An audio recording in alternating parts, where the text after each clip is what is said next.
Welcome to a quest called Triba. This is the Community Guides podcast for Triba Business Community Discord. And today we have Tobalo Torres. How do you say your full name? Say your full name for us, because it's just I'm gonna give you the very Hispanic way. It's Cristobal Jose Torres-Valderas. what a kick-ass name. So I was born in Seville, Spain. I grew up in Fort Worth, Texas, South Central Fort Worth. I went to elementary school right by TCU. I went to the largest high school and oldest high school in Fort Worth. I grew up there, so pretty Texan and cowboy at heart. I joke around. The joke is not even a joke, it's just a cultural thing. But Fort Worth's where the West begins. So if you didn't know Yeah, that, yeah. now you know that. We're I had putting no Fort idea. Worth. I had I'll no put idea. Fort Worth on the map. And don't say Dallas. Don't ever say Dallas. But then I went to university at Texas State University. I studied information systems.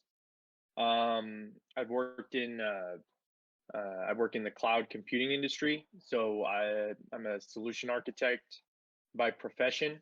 I've also done a lot of self-taught markets and economics knowledge throughout the years as well. Um, I kind of just coined myself as a systems specialist or architect. Hmm. Uh, so all things information systems. I've done big data, enterprise IT, digital transformations, crypto enthusiast and entrepreneur. And then I'm also the founder and run Yeetum, um, which is a firm dedicated to revolutionizing information sharing. And primarily, we deliver market signals intelligence as well as a variety of other sort of macro information, macro, central banks, geopolitics through our Atlantis Club. And we're currently building a SaaS software Yes. to enhance the delivery of that. So yeah, that's a little bit about me. Yeah. I don't know what I should refer to you as on this stream. I probably should have asked you. You go by Dr. Yeetum in the Triba community, but what should I call you? Just Chris in reference. No, just Tobalo. I mean, that's friends Tobalo. and family call That's me what I normally Tobalo, so call you, call me Tobalo. Tobalo. Yeah, All and right. Dr. Yeatum's just an alias. So, So so Dr. Yeetum or Tobalo has been a crucial and influential member in the tribe of business community. So he's been there since pretty much day one, and even before that, when this was just a concept in my mind and a few other people's minds, and we discovered Discord had incredible potential for sharing information, and he started Synergy by Yeetum, which is one of our sister partner Discord channels, and that has been my go-to source for crypto stock analysis, just signals, any information. If I have a question, I'm coming and asking Dr. Yeetum or Tabalo. Sorry, Tabalo here. So I just either wanted works. to express my appreciation as community leader in Triba for everything that you've done and everything you've poured into the community. I mean, Tabalo's constantly creating content that's helpful for me, learning about information, learning about stocks, as well as just putting it out there for free in our community. So you can go to the investing articles, or you can go to the news and announcements and see some of the stuff he's written. Great writer. I love reading the or peering into your mind, so to speak, when I read your writing. It's really cool to see. But I'm curious, like, how did you get started with Synergy, and if you can take us back on sort of a walk through the history and the timeline, all the way back to like early 2020 or 2019. What did that look like, and how did this evolve into a full blown Discord community and business? Yeah. So to be honest, I initially, and this is definitely feeds into why Tribe is so valuable, why it has a deep place in my heart, and why at least giving back or paying it forward so important. But I remember um, kind of on my ramping up of Yeetum and maturing the operation and learning a bit more business strategy, startup strategy, entrepreneurship strategy. I ran into some Facebook groups that you had made about founders and sort of funneled Yeah, my way into your uh, community metaverse. And that's probably almost been a little less than a year now, or almost a year. I think it was October-ish yeah, or yeah. It was about this November-ish. time.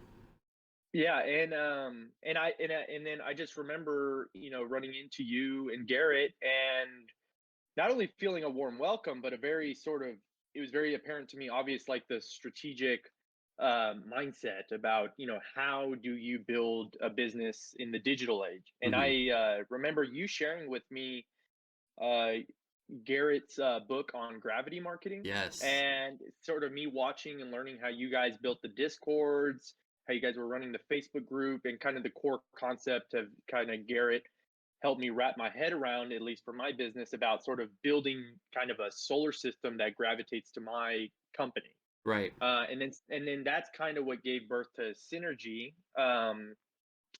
And through that I built multiple distribution channels for the information, to easily broadcast with the Facebook group.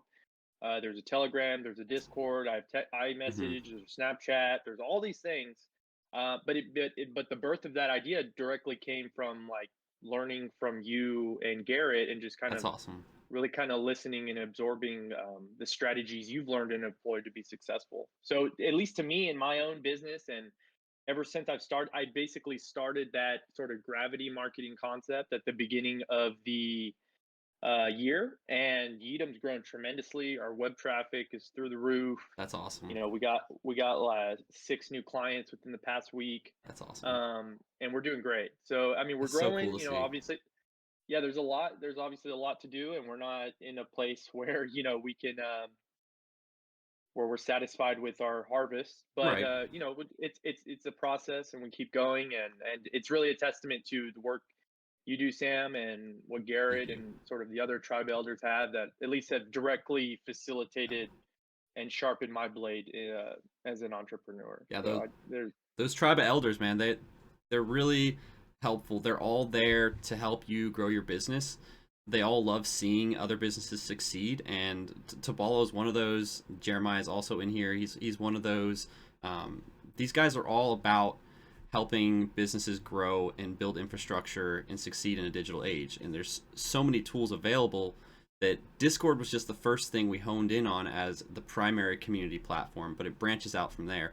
And being part of Synergy, I've really seen you guys take what you've learned and apply it in really practical ways, just giving back, pouring into your community, adding value first, and it's paying off. And I love seeing that. I love seeing you guys succeed. I'm all about it. I love being part of the club and getting the VIP membership and seeing the back end and how things develop, as well as just following your own personal journey as a founder and as a business owner.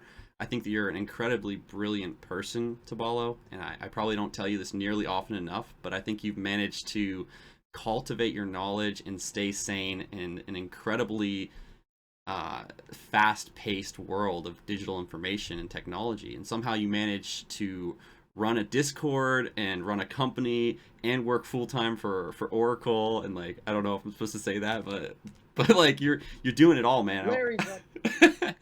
The, I would, the thing, at least for me, when it comes to this information and digital media, I think the most important thing, and even something that is a core pillar and tenet to Tribe, is that it's not that they themselves create value, but it's how they serve us and the Mm, human experience. It's more about knowing how to use G Suite, QuickBooks, whatever business software it is, email.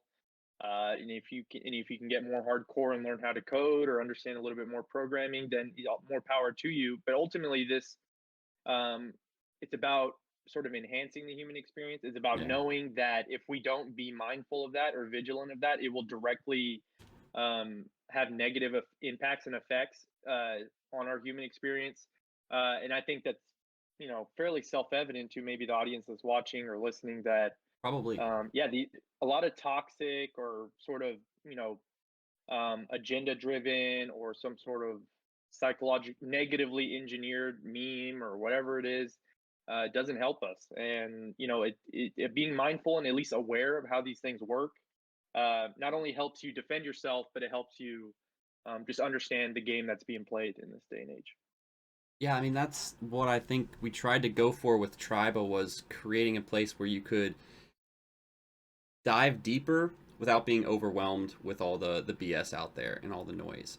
And I'm curious from your perspective what that's like. How you talk about these tools that enhance the human experience, but it also seems like it's so easy for our viewers, primarily we focus on a lot of founders, entrepreneurs, and students, and self-taught people.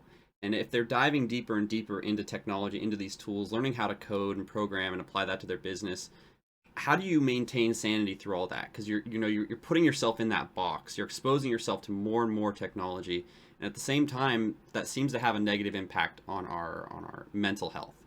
I'm curious if you have anything to say about that. Yeah, it's definitely a loaded question. Yeah. I think importantly, there's sort of historical context to take into place. Uh, you know, throughout the 1900s and the Industrial Revolution, whether it was learning how to, more efficient production in, the Model T assembly line, or whether, cotton mills were learning how to be highly more efficient, Hmm. and produce more output. The fact of the matter is that we've gained an edge in our tools to be able to provide more abundance and quality of life. But what that means is every great power or new innovation also has its equal and opposite effect, with a more negative sort of spin to it. And primarily, at least for the information age, um, it's about understanding that although we are safer, we are, it's easier to get food. We don't have to worry about a lot lower survival needs. We are highly overstimulated, and this whole paradigm is a lot more sort of cyber based and psychological. And if Hmm. we don't sort of pay attention to, or mindful or about the fact that whether you're getting tons of Snapchat notifications, whether you're getting tons of Discord notifications, Facebook, every app under the sun, every anything, it, you have to be aware that these things are overstimulating you. So if you don't Yeah. have sort of beyond the computer techniques, it's just sort of mental techniques of like knowing how to slow your thinking, and take a second to let go of thoughts and synchronize your thinking and your breathing. And how having to cope with these things, it's a lot broader than purely an information conversation. So until those conversations integrate these schools of thought, and hopefully we can help lead that, and we will, Yeah. um, What we're trying to as do. far as as far as I'm alive, is we will, we'll definitely fight that good fight. But it's number one thing is to be mindful. We are naturally overstimulated.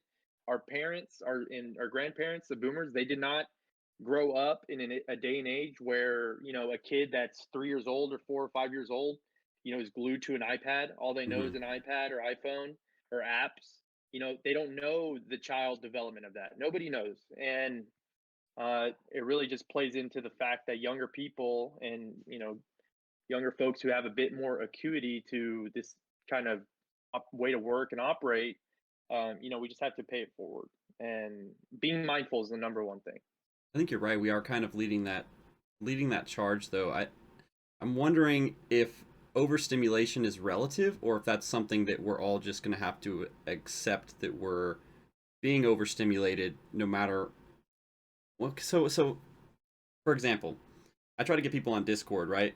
I get people on Discord all the time. I say it's a better app than Facebook, which I think it is. You have more openness and authenticity and integrity on Discord. It's easier to see through the facade a lot of times on Discord. But at the same time, you're exposed to a whole new set of notifications, a whole nother app. Uh, how do you deal with that kind of stuff?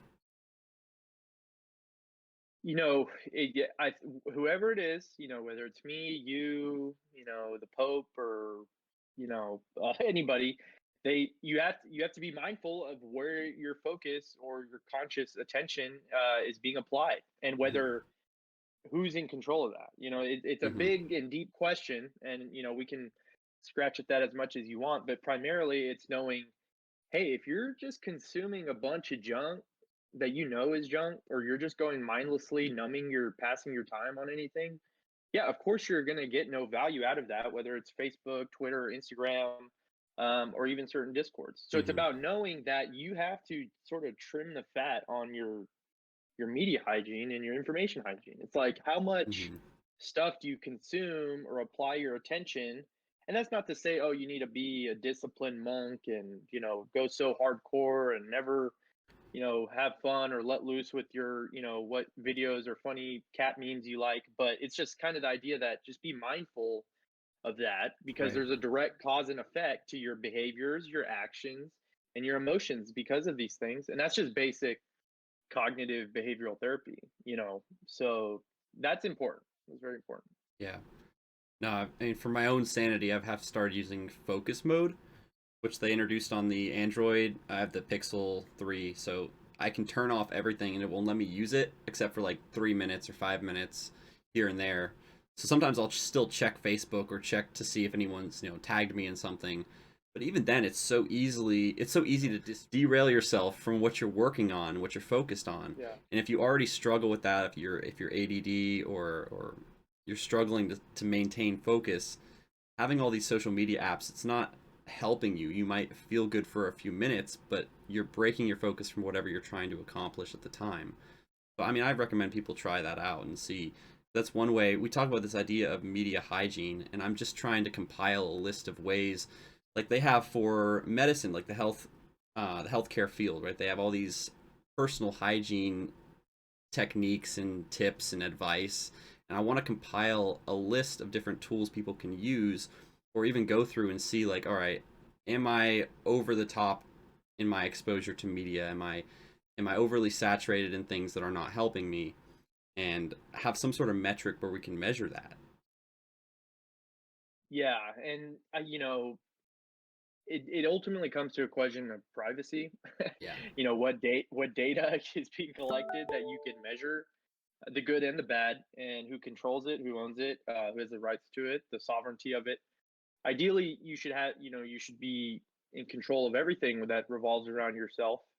Um, Bottom line, but the thing, at least for me, is it's a catch 22, because Hmm. How in the so? way I work and operate is I have to use these devices so much to do the business I do. So it's like, Yeah. I'd be curious to see the world record of who has the most average iPhone screen time per week or something like that, and how much of it, in a like a research way, how much of it is applied to, like, mind numbing reels content. Like, that's the new trend and Right. technology on YouTube and TikTok and Instagram. And even the algorithms favor that because it's like a short dopamine feedback loop. But how much of that is sucking you away from, oh, you need to be spending time with your kid, or you need to be Yeah. really working on your business, or you need to be learning things that are going to serve you long term. Yeah. So that the data's there. It's just, how aware people want to be about data that that will Yeah. define how far they are willing to understand or know or dig into, because it's not an easy Hmm. conversation at all. And the move towards reels and these short dopamine reward loops is kind of disturbing, um, from my own personal perspective. Just to think that you could spend hours and hours and hours on TikTok, which I've been guilty of before when I first found TikTok. Just you keep scrolling. It's like a constant infinity loop of dopamine and just Yeah. entertainment that distracts you from everything else that's important in life. Before we had that, we didn't have. You had to actually do stuff with your life. You had to actually apply yourself, and now you have the option to just watch what other people have created constantly. I mean, YouTube kind of did that, but it was on a totally different level, and it was like you had to actually search for good stuff, and then they would recommend stuff, and you'd go down a rabbit hole. And now it's like you just one swipe, you can just do this all day. Yeah, and even in the digital business world, it's like the new tool. It's like, oh, what's your, TikTok marketing strategy and what have you. So that's a part of that catch 22. It's Right. like, okay, it's a new innovation in technology that if we don't understand it, it's not going to help us. But if we can at least understand it to the degree of knowing the balance of polarization and toxicity versus productivity and, serving the human experience, that's kind of the balancing act and the Mm-hmm. gray area of it all, really. Mm-hmm. So, do you have any personal media hygiene practices that you follow? I'm curious. Yes, I watch endlessly chiropractor videos and steaks being cooked on Instagram. I'm just kidding. No, but I actually do that. I actually do that, and I'm aware of it. Uh, Being aware, that's the first step. I don't know what it is. I just love They get me with the seeing a good, chiropractor videos. yeah, I just love seeing a good steak being cooked, with nice little chimichurri or whatever they do. But what I personally what I've done or employed, it's really, it's kind of a tough thing to think about, but like how many of your friends and family you grow up with that it's like they're, what they're putting out there and what they're showing, is just junk and garbage, and it's like kind of that like, oh, all these people I grew up with on Twitter or Right. Instagram, it's like all your stories and all these things are just, meaningless, and having that hard conversation and really just trimming the fat. It's like, you need value. You have to create value, and the only way to create value is to know value, realize value, see value, be valuable. And you can't be valuable if you're just consuming junk, just like any diet of anything. Mm-hmm. It's not even just purely information or media. It's just kind of, even from a nutritional standpoint, it's kind of the same concept, at least in a health way. But that was something I did. I remember in Twitter, there's a lot of people that they just didn't fit a line into like what I wanted to consume and know, or I didn't sort of vet as like an information source. I guess that feeds my own bias because everyone has their own bias. But at Mm-hmm. least for me, I'm all about information, data, and at least like to believe I'm trying to chase and understand the truth. So I mean, it's just really being honest about that, about who when you scroll down the app is wasting your time. It's just straight up. Yeah. Do you block people then? Do you just No, I find? don't block people. I just if I just it's more about following, like Discord, like with Triba and Synergy and some other ones I'm in. It's like there's deep value in them. So I always try to prioritize. It's really prioritizing. I It's see. like at least for me and how I work, it's like you want to think of it as like an information pipeline. It's like how are you consistently informed? Right. How are you consistently aware? How are you consistently educated? Um, and of course, there's Facebook groups that are silly or whatever, but Yeah. there's also some that are very good about other things, um, and just it's kind of the idea of open source intelligence, and it's knowing how to just procure a lot more valuable information. And obviously, that's like it's a core linchpin and pillar to Yeetum, but in a Mm-hmm. broader context, it's just how do you at least balance seeing polarized political memes versus radicalized areas of the internet or Right. whatever it is, and just kind of staying level-headed, staying grounded, knowing who you are, um, and just being mindful of the filter, the deeper filters, like the inception filters that these devices give us, because these devices have proliferated the that I can Yeah. know something or you can know something at the speed of light, and it's faster than me running to my neighbor's house and knocking on their door, waiting for them to answer and telling them, Yeah. Yeah. so it's pretty crazy. It is. It's a totally different world than even our parents grew up in, and in a lot of ways than I grew up in, and you grew up in. Right? It's changing that fast. So I'm interested to see how the next generation handles the information overload. Because for me right now, it's a struggle, and it's required a lot of personal searching, a lot of meditation, a lot of um, thoughtful consideration of how much am I consuming, which pipes am I going up to, and putting up to my mouth to take information in. Because like you said, it's Yeah, not always about blocking that person who triggers you, or avoiding that person. It's about you got to be proactively searching for the best channels in which to receive information. And if you do that correctly, you will learn, my friend. If you do that wrong, yeah, you'll be overwhelmed. You're going to get worn out, you're going to get tired, you're going to be fighting constantly to try to just stay sane and make sense of it all. right. So And at least for me, I'm not like a social media influencer or anything, and I don't really care to be, but I I know a consider lot of you an people who influencer. Not maybe not a social media influencer, but you influence people. You've influenced me, Tobalo, and you got to see yourself like that because you are an influencer. we're it just we're preaching to the choir. I agree with you. I guess I'm saying it's like why people influence is a big reason, and Yeah. you have to decide what's valuable. And some people, they just want impressions, likes, and kind of the really dopamine, very Right. shallow stuff.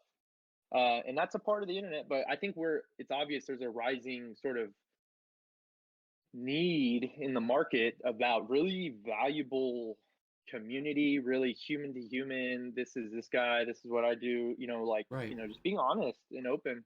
Yeah. Um, but more importantly, it's not, a lot of it I was going to get at is a lot of social media influencers is they like to just block people or whenever they're getting trolled or whatever.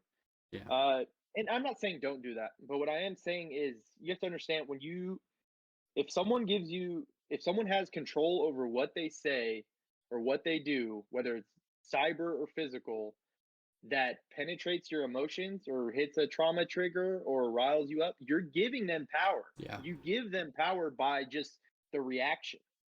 Um, so blocking is a tactic and a tool, but really knowing how to guard your mind and protect it at all costs. Like you could use more meta and abstract analogies like Eden or something. But at the end of the day, it's just your mental health, it's your brain, and it's what you consume. It's your hygiene. Hmm.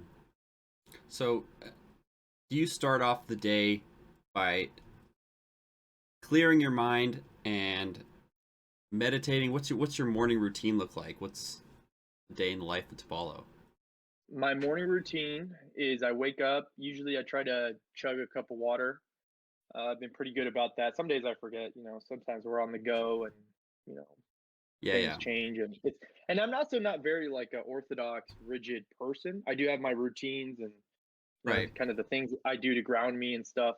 But primarily, I just wake up. I'll chug a water. I'll drink my cold brew. I'll go to the bathroom, like I'm sure everyone does. Right but after the but cold uh, brew. but yeah, no, it's at least my work. It's very intense on the computer, whether it's mobile phone, meetings, knowing how to you know programming, or whether Yeah. it's more networking or whatever. It's very intense. Yeah. I'm not gonna deny the fact that there's a lot of work I do on these, in this kind of realm Yeah. of cyber, but it's that's just what it is. And for me to be able to operate at that level, and don't get me, it's not like I'm perfect all the time either. It's like I fall off, I deviate, just like any human does, and it's You're not still about human. being It's good to perfect. know. It's being at peace. It's just being at peace with like your imperfections, the mind, and then from a routine standpoint, like we all do, we have a schedule, we have certain stuff during the day.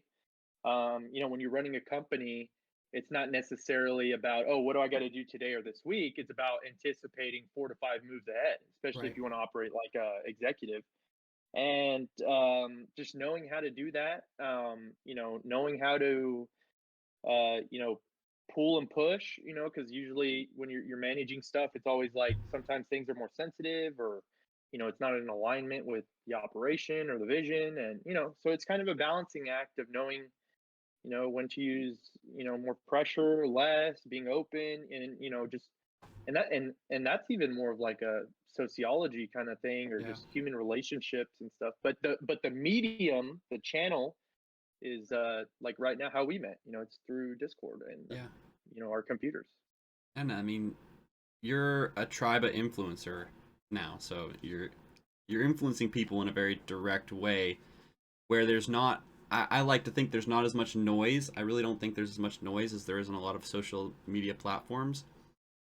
There's still you still can get distracted and go down the rabbit hole and lose focus, but you can search out the channels and the places where you're looking for information or resources, like the investing channel. I've anyone posts questions in there, you're on top of that. Like you're answering those questions, you're helping them out, you're giving them tools and advice and pointing them in the right direction, which is really awesome. You're influencing their decision process. Um, I'm curious, is there ever a time when you're like, oh, I need to go less digital here. I need to go more physical, or is it pretty much like you fully embrace technology as the way of the future? I'm a big believer in innovation and technology, and purely, I think the sort of scale we have to innovate and be efficient with our systems and productivity is at orders of magnitude scale from even where we are at today to even blue, to even just have a slight glimpse of hope that we could maybe overcome some of these long term writing on the walls that I think is fairly apparent, no matter your political paradigm. Hmm. Uh, but no, I believe more in a hybrid. Hmm. I love to, I enjoy outside, the sun, nature, getting my feet in the grass and the dirt, Yeah. human connection. That's very valuable. And the idea to just be isolated by your computer, um, and you just have your interactions online, maybe it works for some people. It's more of an introversion. But we're at the end of the day, we have more primate characteristics, and we're pretty social beings. We long for social connection, and I don't think digital or the cyber method Hmm. is the only way that should be done. Hmm.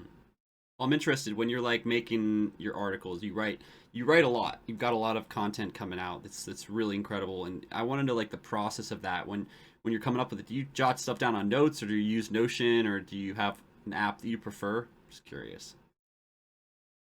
It's just wherever I can start writing. Usually, I Hmm. just get an idea and a concept, and I'm trying to like organize um what my mind is telling me, Yeah. and just kind of document it and kind of wordsmith and craft it a bit more eloquently. But yeah, no, usually if like, I was on a long trek in Europe, and I things were just kept coming to me. So I was like, all right, I just got my notes. I just started writing, and then just kind of like filter it through a little bit of a process. And then, but whatever works, even writing down physical paper. I Hmm. would say, keyboard and computer or iPhone is a better method because it's easier to save, backup, broadcast, distribute. Hmm. Um, and expedite it. It's think of it. It's like a metric called like time to insights. It's like how fast from any given piece of information you consume or content you consume is it insightful or informative. Huh. Um, It's and an at the interesting scale metric. we have, and the scale we have to work at is just insane. It's at Yeah. the speed of light, and wherever quantum stuff takes us, we have to keep up with that too. But but yeah, at least that's kind of my thought process around it. And at least just I'm sure we all have them, like when they just start flooding. Yeah. um it's important to write it down, not only from like a journaling standpoint and just kind of expressing it, because expression is mission critical in mental health, but also just you know just helps you organize it and document it and let it out, because there's a longing for this kind of valuable words, the living words of Hmm. very powerful things or concepts that I think we're all starving of. So Yeah. Yeah, no, I agree, and I think that especially from a mental health perspective, documenting the journey, documenting your thoughts, getting them down somewhere, really important. And I don't know if you want to get more into that, but I've found that for myself, just I go back and forth between I'm a digital note taker, I do everything on Notion or another app, or I take physical notes. Because if I have a thought, right, it's like a multiple step process. I have a thought, I want to get it down. I go to the computer, I pull it up, something else pops up, someone's messaged me. Sometimes it could be just gone that fast. It's like a right, dangerous game to yeah, play if you have a really valuable thought. Sometimes I'm like, all right, just give me a piece of paper with nothing on it and let me write down. But then you also yeah, you're extending that time, right, from initial idea to getting it out there and sharing it with people just a little bit. So it's like a right, trade off. yeah. I know personally, I usually do more the I use pen and paper usually if it's more like weekly task oriented or just short term task. It's just better for me. I'm at the computer, just kind of right next to me. You have the Right. list right here. I like that. I do that. But when it's kind of more overarching, or content that needs to be distributed to a broader spectrum, yeah, I mean, there's no other more effective way than digital. So it's I'm, just what it is. do you use AI for any of this kind of stuff? Yeetum, we have the thumb AI, and that mines our market data and Yeah. outputs our signals, and that's our quant system. And we can do a lot more analysis than any human can. Just Yeah. over 700 plus stocks and like 18 plus crypto. If you try to read those charts on that by yourself, Right. you're not going to be able to compete. But no, AI is a good and powerful tool. It's definitely going to grow stronger. It's like there's just so much data and information that we need sort of systems or methodologies to do it. Mm. But I have seen a lot of the older crowd. They do like to use the voice assistant and just like talk to their phone a lot. Yeah. Yeah. I did that for a while. I don't. Yeah, and it's like the same thing as the other kind of things you've been talking about. It's a trade-off between privacy and ease of use and security. Yeah. Google. There's a joke. It's like never trust Google with your data. Of course not. But there's a lot of these metadata ad tracking systems that what they'll do is they'll know you search on Google, you have some sort of parent metadata ad ID, Hmm. and then like all the apps together, they'll know like who you're around, what network you're on, what other devices you're on, who else you're around, and they'll share like they'll get it's so crazy Wow. how well they mine your data. But Google itself, Google Wi-Fi is pretty good. The network, it's pretty easy to set up like Google Home Wi-Fi, and it's pretty good. If Yeah. you want a mesh network that's pretty fast, it's good. I'm not, you can't deny that. And it's easy to use. It's a bit easier to know like a bit network home security or be mindful of, but you just don't, you just got to know. It's like you don't want to do everything with Google. Don't get me Yeah. wrong, they're great with a lot of things, but you just don't want to will you know blissfully not be aware that they're obviously going to use all that data for profit and against Right. you, which revolves around back to that attention and conversation about your media hygiene, And because it's they're going all to free. give you an ad. Yeah, It's they're all. going to give you an ad. Yeah, they're going to give you an ad every they're getting data That's really every interesting. second and click. Think about. Yeah. So you're giving somebody all this data for free, and all you're getting a lot in return, but you're sacrificing a lot of privacy and a lot of control over what you see. Right. And and it's not like, oh, you need to be totally private and anonymous, and that's certain people might care more for that than others. But in like in a common way, just a common kind of for the commoner, it's like, no, you just be mindful that, all these tools, they're going to give you ads. They're just going to try to sell you stuff. And when you click on the ad, you just help them. Right. And you know, like the amount of people I know when they search Google and they just click the ad because it's first. It's like I intentionally don't click the ad because I'm Yeah. like, you have to work harder for my, that's what. Yeah. Yeah. Um, it's interesting how this will all play into like Web3 and tokenizing people's profiles and portfolios. What do you think of that? I mean, sounds like we're sacrificing a lot of control over our own privacy. I think Web 2 was the proliferation of centralized internet systems and information systems, and it's not that they're going to go extinct, but it's more apparent that if more efficiencies happen with like decentral organizations or DAOs, or things on the blockchain that are more local community and merit based or project based, or kind of like, obviously there's speculation in any market, you know any where there's a will, there's a way. There's always going to be someone trying to make a quick buck and at all Yeah. costs, and don't care what they have to do. And even in a big picture level, that's what happens. That's what's happening. Just extract all the capital systematically. But at least in Web 3, you can choose. Like you can opt into a system that's like Brave browser and basic attention token. It's like, hey, use our browser.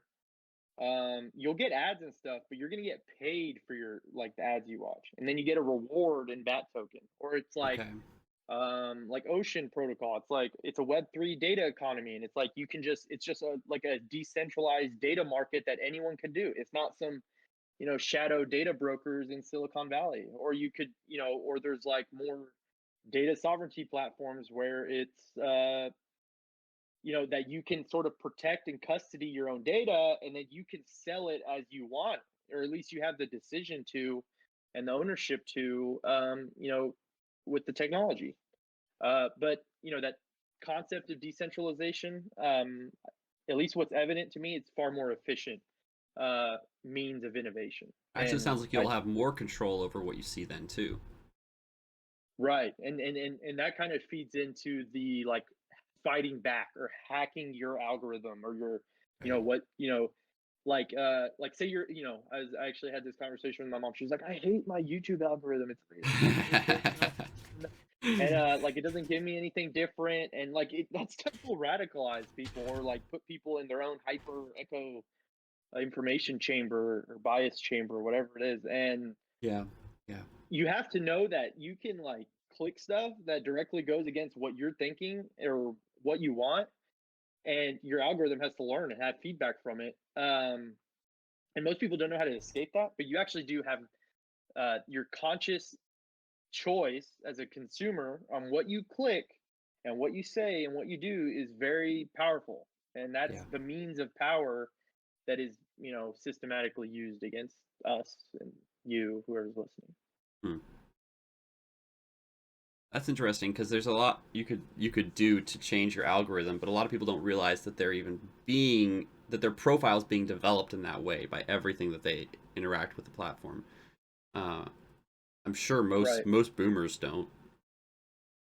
No They're idea. they have no I mean, some of them are wizards. Don't get me wrong. A lot of them are the right, wizards that built this stuff we have today. right. A very small few, but there are that they exist, and they're very, very very awesome, powerful, creative, smart people. But at the other side, there's a lot of people that they don't know how to reset their password. Or I was dealing with a like an older person in my family where it's like they didn't know how to reset their iCloud password, so they would just make a new iCloud every time. So they have like 20 iCloud accounts, something Oh, like that's a nightmare.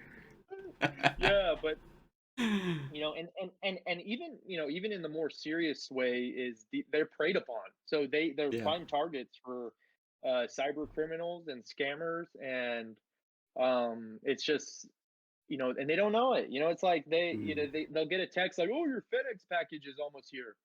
It's like, oh, Click. you just don't Yeah. even think about it. Yeah, Yeah. don't even think about it, and then boom, You they're need to phished. reset your password here. Click this link. It's like, oh, whoops, I forgot to do that. But Yeah. I don't know how you fix that, but at least I think Yeah. priority wise, you have to educate the children. Yeah. And Awareness. yeah, I think that's a big part of it, and that also plays in on a larger scale. The more people are aware of how closely their information is being gathered and tracked and monitored, how easily they can it's all be. being collected, gathered, and monitored. Yeah. All of Yeah, it. but then how that's That's being funneled back to them in terms of polarizing them and keeping them in a little bubble. I'm right. interested to see what happens with Idea Market because I think that there's a chance to break out of that, and if people stop like using YouTube to find their news, I mean that's just like the worst way to find your news. YouTube's just going to give you what you want to hear, right? They're just going to show you what Yeah, you're most likely to click on. no, the idea market community and the concept, very powerful.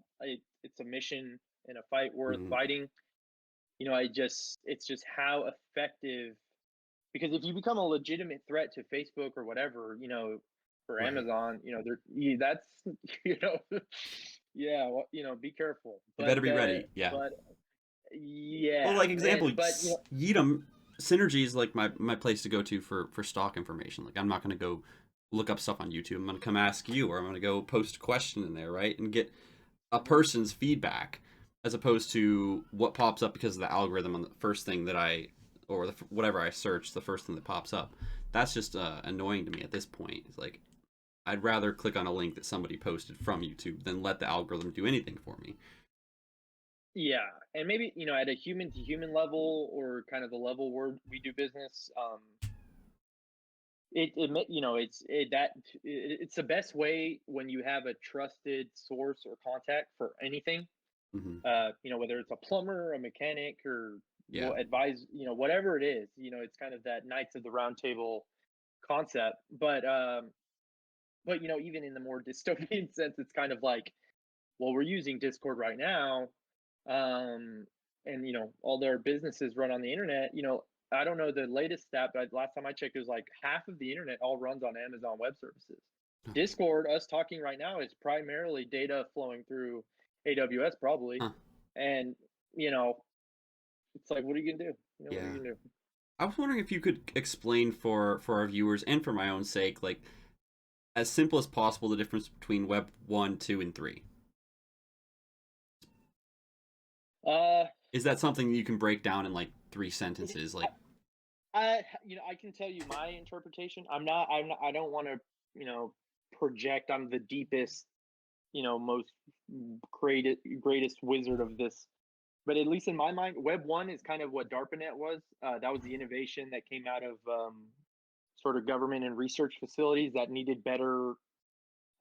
That's where the internet gave birth to. It right, was like, okay, we need to, scientists or whoever, we need information faster. We need to know how right, to like share information better. I can't just wait for your mail or right, your carrier pigeon to get to my house. But that in my mind, that's kind of Web 1. right.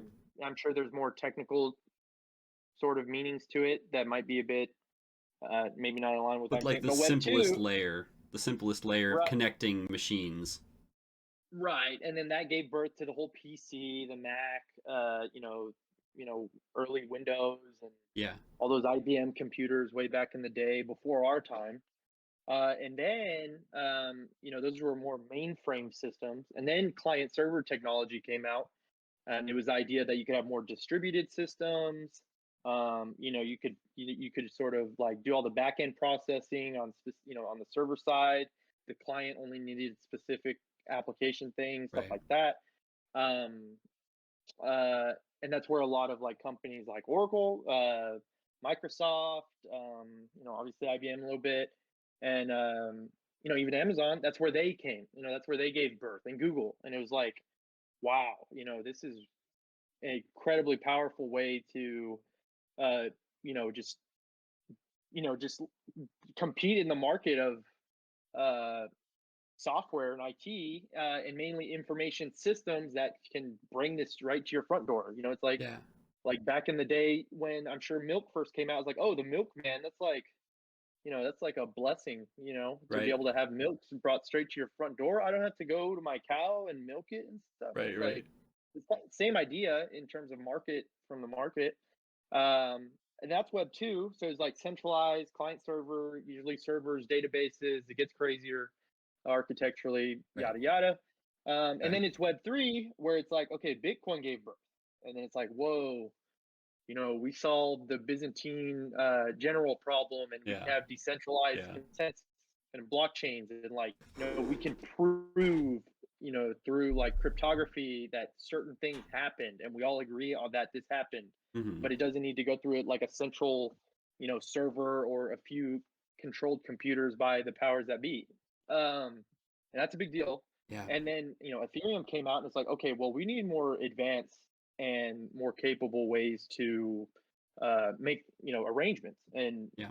contracts and binding agreements, and that's where contracts came into place.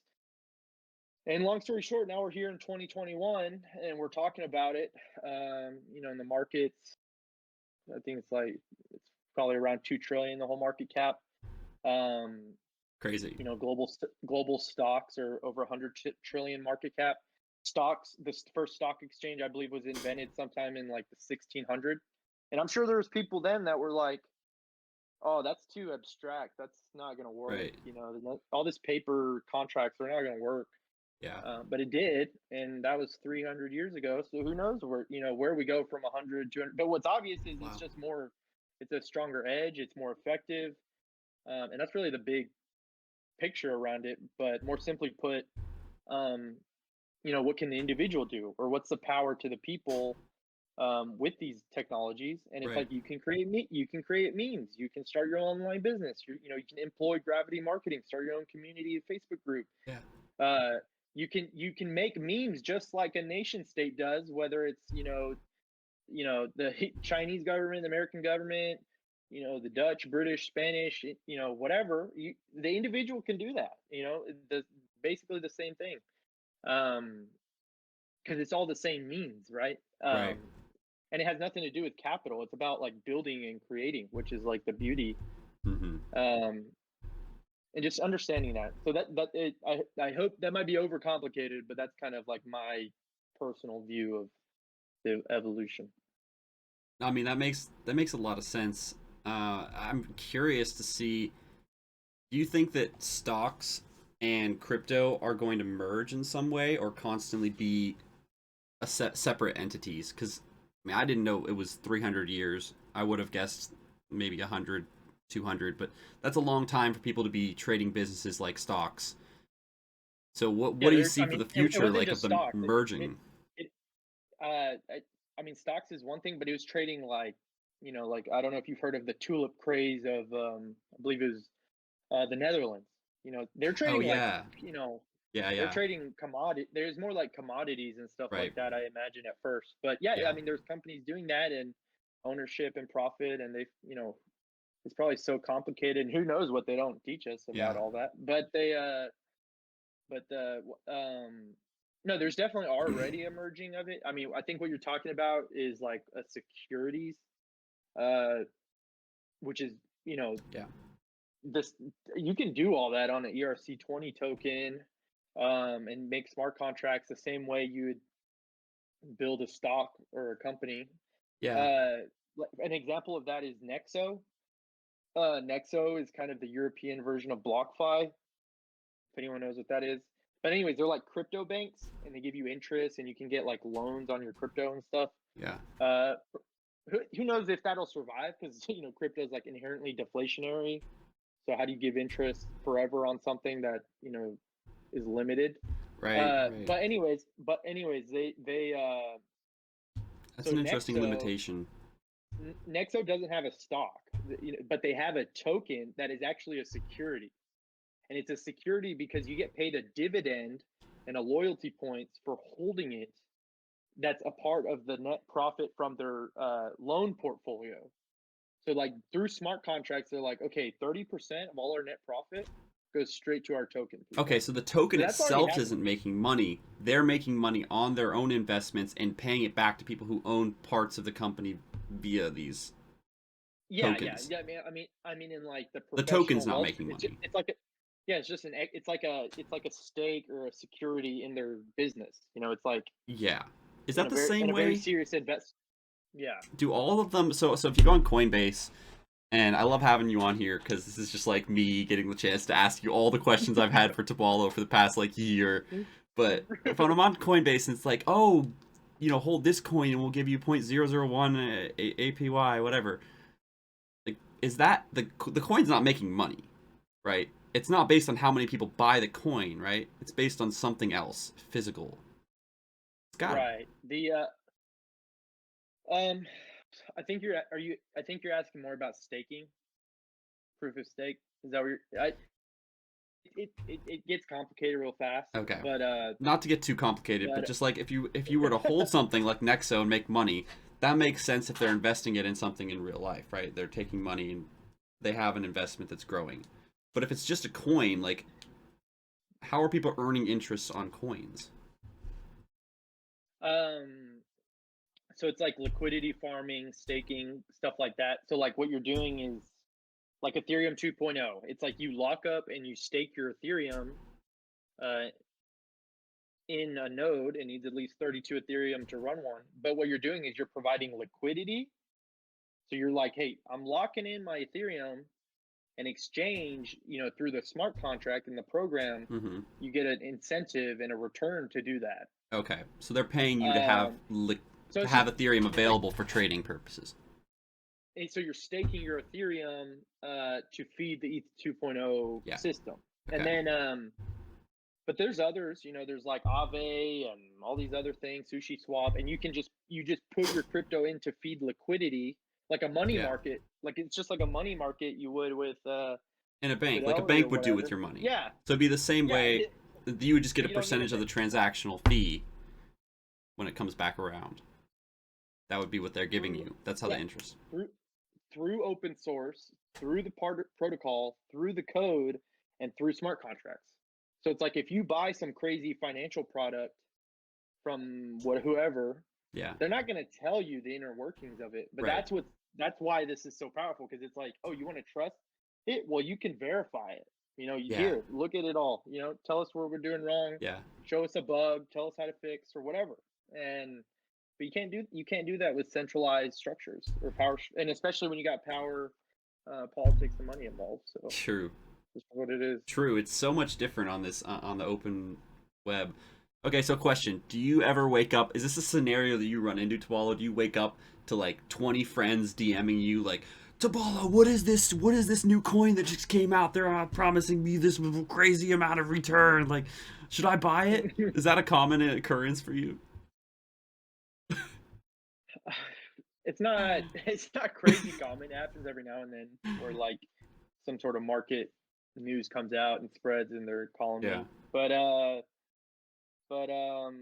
What do you usually do to find yeah, out? Like, if there's a new coin, like how would you proof it? How would you figure out like Sushi Swap, for example? Like, how do you verify that? Why would Sushi I buy Swap's it? like the so Sushi Swap, I don't have the exact numbers on hand, but it's the number 2 decentralized exchange behind Uniswap, and basically everything's built off Uniswap anyways. And Yeah. then I know Jeremiah is listening, He so just said I Cardano and Sunday. always message Tabalo.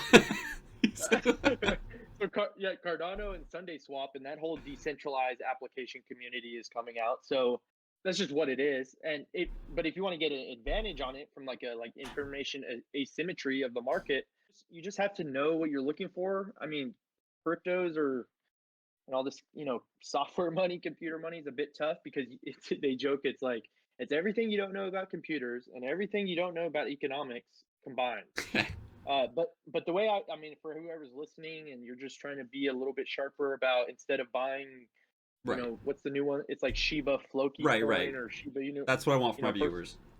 personally, I don't opt into those, but what you want to look for is you just want to know, um, just like in any, like observing anything, it's like okay, what's the validity, what's the confidence, what's the integrity. So that has to do with the white paper, how technical it is usually a good indicator. These things are hard to understand in nature, just because that's how it works, and that's just there's a learning curve to it all. So But if it's too technical or if it's too simple. like Dogecoin, for example, people love it. People love the meme. Had Elon pumping it, but Right.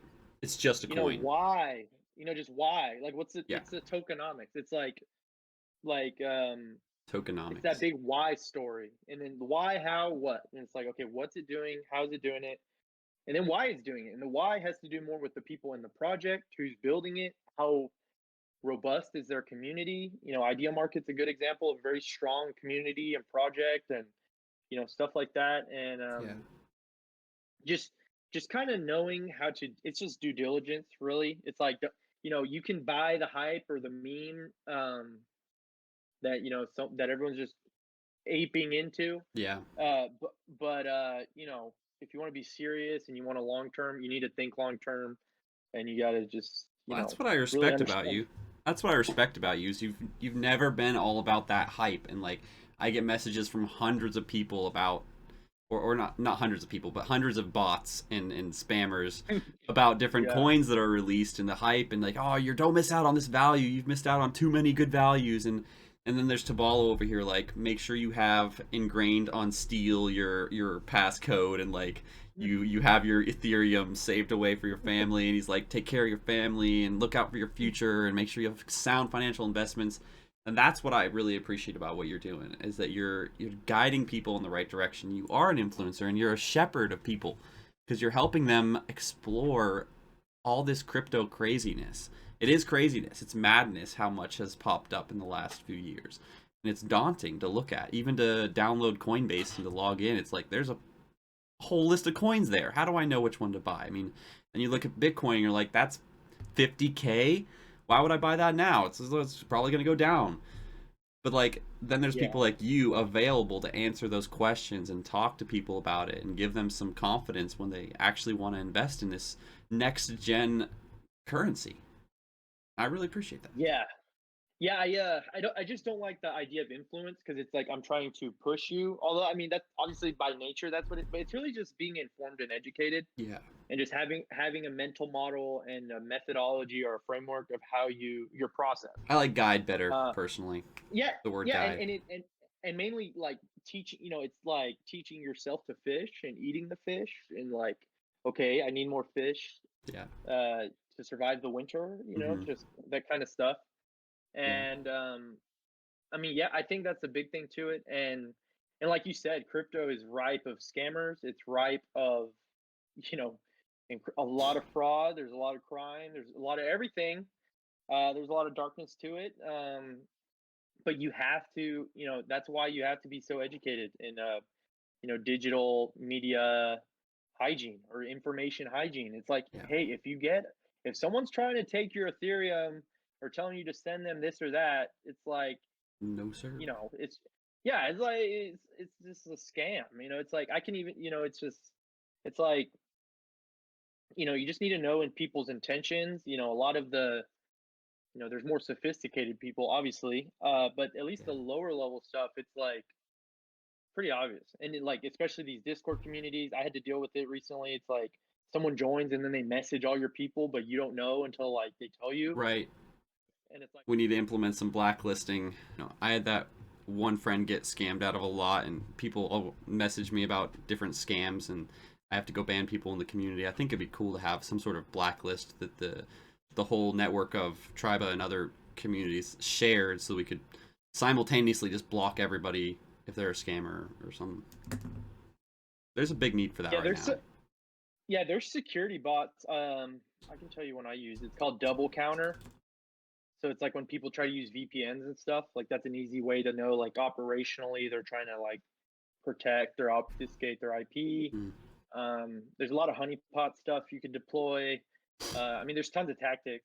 I almost But feel like we it's need a all whole about series on this, man. Like media hygiene.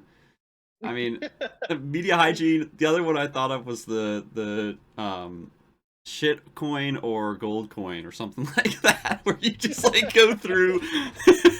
Well, I can see you like roll out of bed. You're just like, what is this? This is trash. This is so bad. Like this is a total I'd be ripoff.